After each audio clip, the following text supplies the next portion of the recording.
Have you ever been called too nice, like it's a compliment wrapped in quiet condescension? People smile and tell you you're so patient, so understanding, so kind, as if your softness is something they can lean on indefinitely. And maybe you let them because you care, because it's your nature. But deep down, you know something they don't. Your niceness isn't weakness, it's control. Because underneath that calm exterior, there's a mind that reads patterns, like sacred scripts, and a heart that senses bullshit before a single word is spoken. You're the one who sees what others can't, who feels what others won't, and who holds back what others would explode over. You're not too nice, you're measured, and that restraint, that's not softness, that's power. This is the paradox of being an INFJ. You're both healer and storm. You walk the world with the tenderness of a poet and the strategic mind of a general. People see the empathy first, the golden retriever energy, the warmth, the way you make space for their chaos, but they have no idea about the fire you keep banked behind your ribs. The part of you that's dangerous when cornered. The part that doesn't explode but erases. You know what I mean? That quiet switch that flips when someone crosses a sacred line. You go from "I understand" to "you no longer exist," no screaming.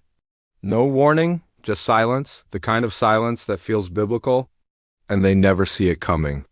Because how could someone so kind, so damn patient, be capable of that kind of cold precision? But that's the INFJ duality. You are mercy and justice in the same skin. You heal until healing becomes harm. You love until loving becomes self-destruction. And when that threshold is crossed, something ancient in you awakens, not out of hate, but out of protection. You stop saving people who are committed to their own chaos. You stop explaining your heart to people who only ever wanted to borrow it. You stop performing emotional CPR for those who'd never breathed for you. And that, my INFJ friend, is where your power truly begins, when your empathy stops being self-sacrifice and becomes self-respect. Because let's be honest, this duality is exhausting, isn't it? The constant push and pull between caring deeply and needing distance. Between wanting to understand everyone and wishing to disappear. Between your endless compassion and your razor-sharp discernment that sees straight through every facade. It's like living with two souls in one body, one built to love, the other built to protect. And that's why people never really get you. You confuse them, you scare them a little. You're kind, but not. You're forgiving, but not forgetful. You can hold someone's pain like a priest, but you'll burn the bridge without blinking if they cross your line twice. That combination, it's rare. It's misunderstood. And sometimes it leaves you feeling like you're the alien in a world of noise, the one seeing everything from 10 layers deeper than anyone else can. But here's what I want you to remember. You're not too much. You're not too complicated. You're calibrated differently. You weren't built to play on the surface. You were built for depth, precision, and purpose. You're wired to feel life in high definition, which means pain hits harder, but truth shines brighter. And that fierce, dangerous clarity you carry, that's not a flaw, that's your spiritual armor. It's what keeps you from being swallowed whole by the weight of other people's chaos. You've learned to use your intuition like a sword, clean, sharp, silent. You don't need to prove your power. Your silence already does. So, in this video, we're going to explore the 5 faces of your duality, the nice side, your golden retriever energy that disarms the world. The secret weapon, your scary accurate intuition that sees through facades. The dark side, when nice turns nuclear and your shadow finally speaks. The INFJ Door Slam, that ghosting on steroids that terrifies narcissists everywhere. And finally, the chameleon effect, how you morph to survive but risk losing yourself in the process. We're diving deep into what makes the INFJ both saint and sniper, how your empathy becomes your radar, your solitude your sanctuary, and your silence your revolution. But before we do, I want you to take a breath and ask yourself, when was the last time someone truly saw both sides of you? Not just your light, but your edge. Not just your kindness, but your boundaries. Because that's what we're reclaiming here, not the nice INFJ, but the whole one. The one who's soft and sovereign, gentle and dangerous, empathic and untamed. You're not broken for being complex. You're balanced for surviving a shallow world. And once you stop apologizing for that, Your duality becomes your greatest strength. My NFJ friend, I'd love to hear your thoughts. When have you felt this duality inside you, that soft heart with a steel spine? Drop your truth in the comments. I read every single one. And if this speaks to your soul, subscribe for more, because this space is built for minds like yours, the ones who love deeply, think dangerously, and refuse to be simplified. 1. The nice side. Golden Retriever energy. Let's start with the part of you everyone thinks they understand, the nice side. The one that smiles even when your soul is tired. The one that remembers birthdays, checks in on quiet friends, and notices when someone's pretending to be okay. That side of you that gives endlessly, instinctively, like it's as natural as breathing. People love this part of you. They say things like, "You're such a good listener," or "You always know what to say," or "You make me feel so safe." And yeah, you do, because your warmth isn't an act.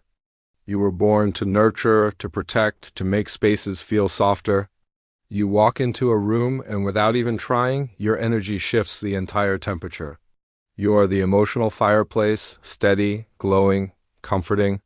But here's the part most people never notice. That same warmth that heals others often leaves you cold. Because when you're the one who's always glowing, people come close, not just to feel your light, but to use it. They stay long enough to get warm, then leave you flickering and empty. And you tell yourself it's fine, that it's just who you are, that being kind is worth it, even if it costs you something. But deep down, you know, it's not always fine. Because every time you overextend, every time you give without return, a little piece of you dims. INFJs carry a kind of love that's both blessing and burden, the golden retriever energy that people mistake for softness. But here's the truth. A golden retriever isn't just friendly. It's loyal, protective, and fiercely discerning once it's crossed. They'll guard their people with quiet devotion, but if someone threatens what they love, the bark turns to a bite. And that's you, isn't it? You love with your whole chest until someone mistakes that love for weakness. Then your eyes change, soft to sharp, warm to knowing, and suddenly the same empathy that comforted them becomes the mirror that exposes their motives. That's your superpower, kindness with a spine. Compassion that cuts through pretense. Soft doesn't mean safe, it means sacred. But damn, my INFJ friend, it's not easy to live like this, because your empathy has no off switch. You can feel when someone's hurting even if they're silent. You absorb moods, notice tension, carry emotional dust from every conversation. You can't help it, your heart's built like a satellite dish for human pain. And yet, you're still expected to be the nice one, the reliable one, the one who never breaks. And here's where the danger lies. When you start believing that being kind means never saying no, when you start equating love with self-abandonment, that's not kindness, that's self-erasure. And you've done it before, haven't you? You've smiled through discomfort, you've forgiven too easily. You've made peace with people who never earned it, because your heart would rather bleed than let someone else hurt. But let me say this clearly, you are not put on this earth to be consumed. Your light is not a buffet for the broken. You are allowed to guard your warmth, to choose where your loyalty lands. You can still be kind without being a martyr. Because when your empathy becomes a cage, you stop healing anyone, including yourself. The real power of your golden retriever energy isn't your niceness, it's your discernment. You can love people fiercely while still saying, "Not everyone deserves my softness." You can protect your peace and still care deeply. Boundaries don't make you cold, they make your love sustainable. That's the shift right there. You don't stop shining, you just stop setting yourself on fire to keep others warm, because true kindness doesn't drain. It glows, quietly, intentionally, like the ember that lasts through the night. 2. The secret weapon, scary accurate intuition. You don't just read people, you absorb them, you catch what isn't said. You see what others try to hide behind jokes, excuses, or a carefully curated smile. It's not guessing, it's knowing.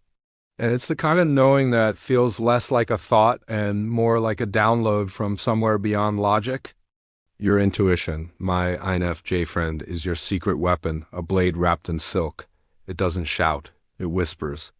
But when it speaks, you'd better listen because it's rarely wrong. You can sense when someone's lying before they finish their sentence. You feel when a room shifts, that subtle flicker in the energy, the invisible drop in temperature.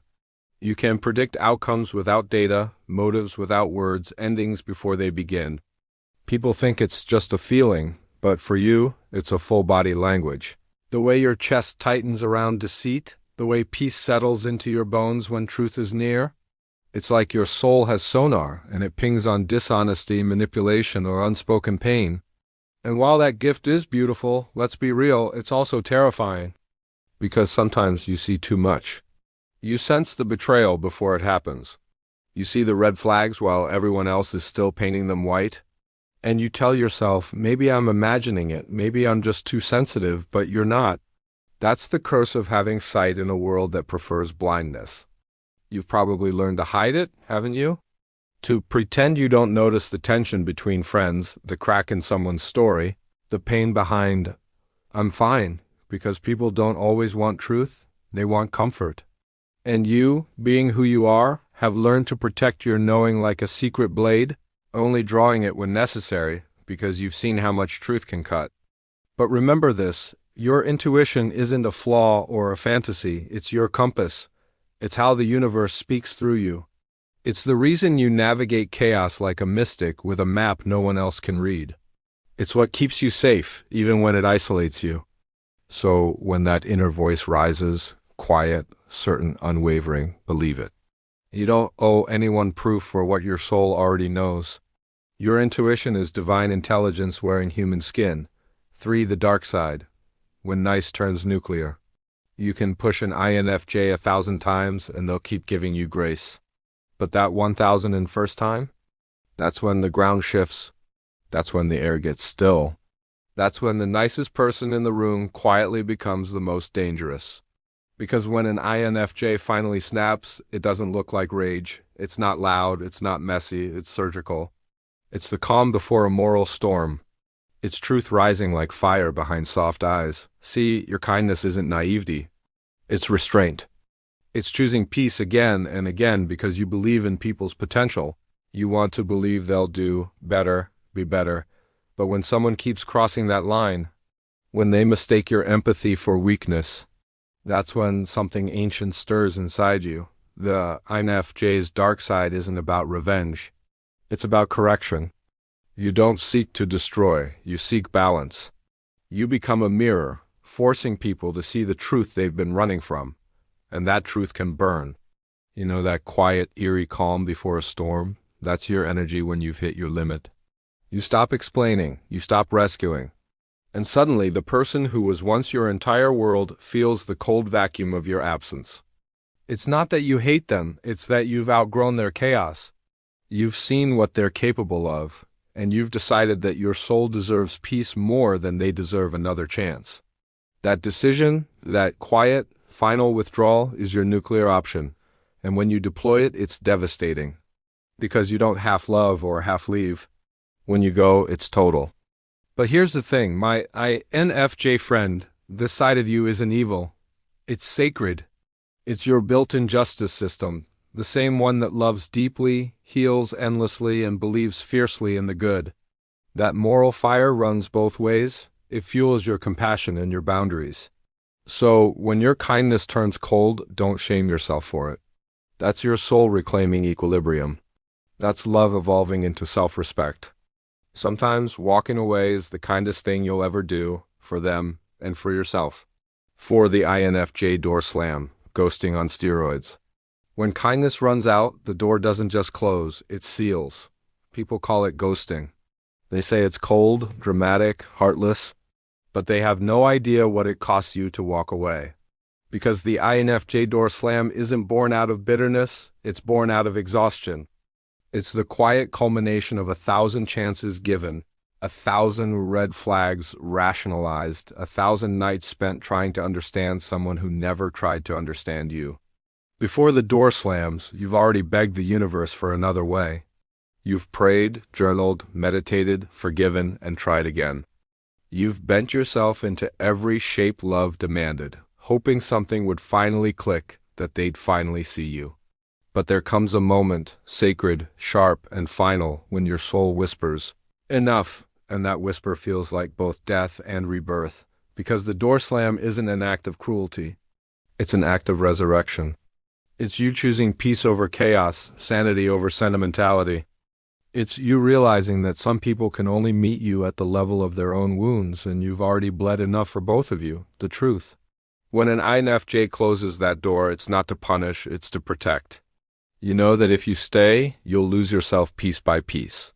And you've already spent too many years patching up the holes left by people who swore they loved you. So you leave, not with anger, but with grace.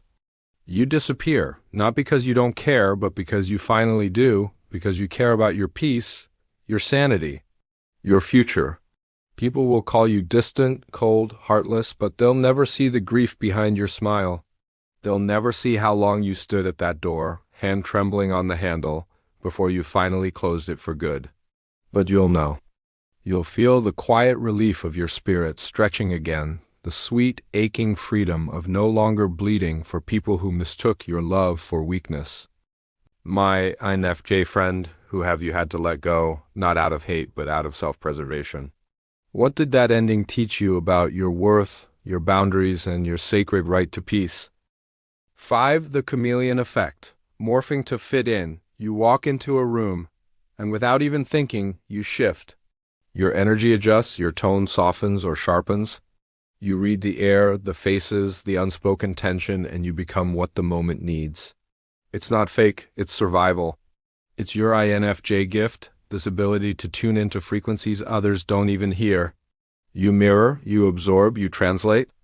You make others comfortable, safe, understood.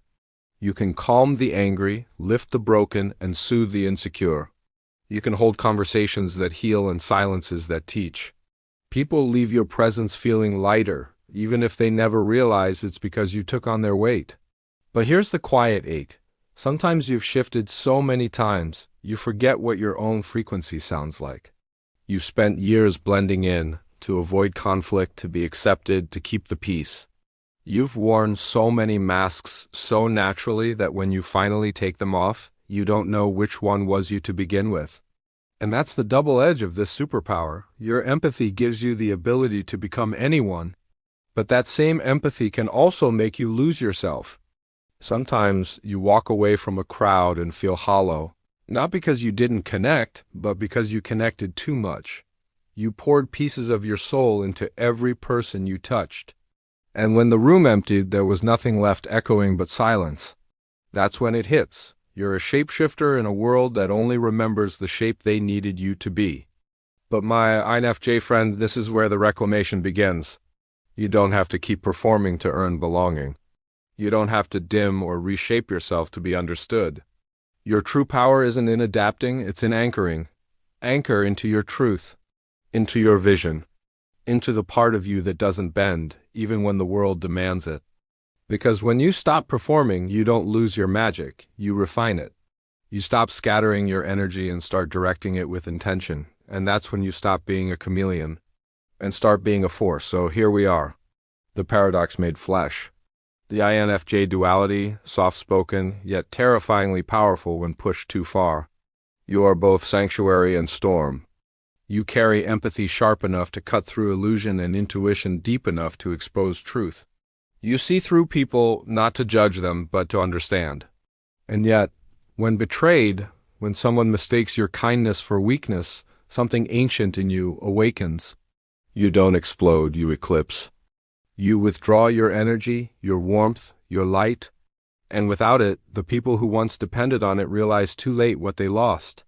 That's the danger of the INFJ. You don't destroy people, you simply stop holding them together. And that's not cruelty, that's balance. Because your duality is not a flaw, it's divine architecture. You were built to feel deeply and to protect fiercely, to heal others and to know when to walk away. You are not an angel or a demon. You are a guardian of light, truth, and peace. The world will always misunderstand that. They'll call you too intense, too sensitive, too much, but the truth is, you re exactly as you meant to be, a rare blend of compassion and clarity, of softness and steel, of fire and forgiveness. Your path isn't easy, but it's holy, Because every time you choose empathy over ego, yet boundaries over burnout, you become the bridge between chaos and calm. And if you've ever wondered how to keep your inner light from dimming under the weight of the world, I wrote something for you, a book that dives into that inner battleground between your critic and your clarity. It's called Get Out of Your Head. It explores how to silence that relentless inner voice that tells you you're not enough, the same one that drives you to overgive, overthink, and overcarry. It's available now in paperback, Kindle, and audiobook formats on Amazon. Get your copy now. The link is in the description below. Because at the end of the day, my INFJ friend, your power doesn't come from how much you endure. It comes from how much you honor yourself. You are not here to fix everyone. You are here to embody truth, to love deeply without losing yourself, and to protect your sacred energy like the rare treasure it is. So as we close this chapter, remember this: being nice isn't your weakness, it's your weapon. Being dangerous isn't your flaw, it's your boundary. And being an INFJ isn't about being understood, it's about understanding yourself deeply enough that you don't need to be. My INFJ friend, what part of your duality speaks the loudest tonight, your softness or your strength? I'd love to hear your truth. Drop your thoughts in the comments, I read and reply to each one. And if this spoke to your soul, subscribe and share it with another INFJ who needs to remember, you are not too much, you are divinely balanced.